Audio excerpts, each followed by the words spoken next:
Sweden में कुरान को जलाए जाने के बाद एक मुसलमान अहमद अल्लूश ने कुछ ऐसा कर दिखाया है जिसकी आज पूरी दुनिया में चर्चा हो रही है।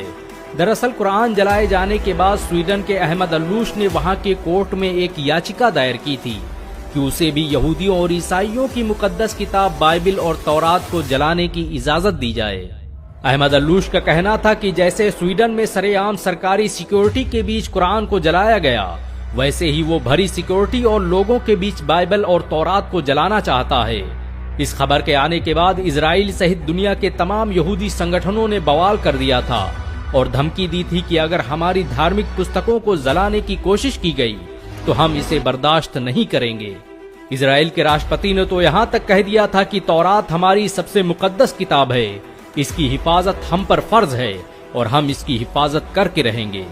स्वीडन की अदालत ने अहमद अल्लूश की याचिका के बाद उसे बाइबिल और तौरात को जलाने की इजाजत दे दी थी, क्योंकि स्वीडन में धार्मिक पुस्तकों को जलाना अभिव्यक्ति की आजादी माना जाता है, जिसके बाद दुनिया भर की नजरें स्वीडन के इस मुसलमान पर थी। ये इतिहास में पहली बार था कि किसी मुसलमान ने आसमानी किताब बाइबिल और तौरात को जलाने की इजाजत मांगी थी। अहमद अल्लूश तयशुदा वक्त पर कल इजरायली दूतावास पहुंचे।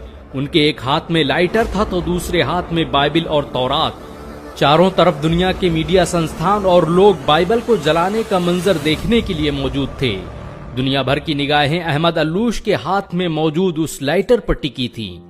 लेकिन लोग उस वक्त हैरान रह गए जब स्वीडन के इस 32 साला नौजवान ने लाइटर जमीन पर फेंक दिया और लोगों को मुखातिब होकर कहने लगा कि मैं बाइबल और तौरात को जलाने की सोच भी नहीं सकता। मैं तो बस कुरान जलाने के मामले पर यूरोप, अमेरिका सहित दुनिया के दोगलेपन को बेनकाब करना चाहता था। ये मेरे प्रदर्शन का तरीका था।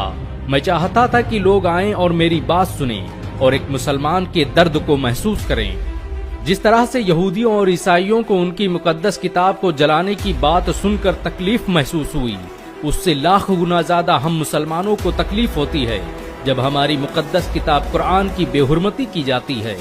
अहमद अल्लूश के पास बाइबिल और तौरात के साथ कुरान भी मौजूद थी।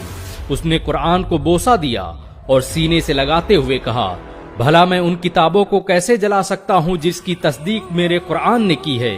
मेरा इस्लाम किसी मजहबी किताब को जलाने की इजाजत नहीं देता। अहमद अल्लूश के प्रोटेस्ट के इस अनोखे अंदाज की आज दुनिया भर में चर्चाएं हो रही हैं। यहाँ तक कि यहूदी और ईसाई भी कुरान को जलाने की इजाजत देने पर पाबंदी लगाने की मांग करने लगे हैं। गौरतलब हो कि बकरा ईद के दिन स्वीडन में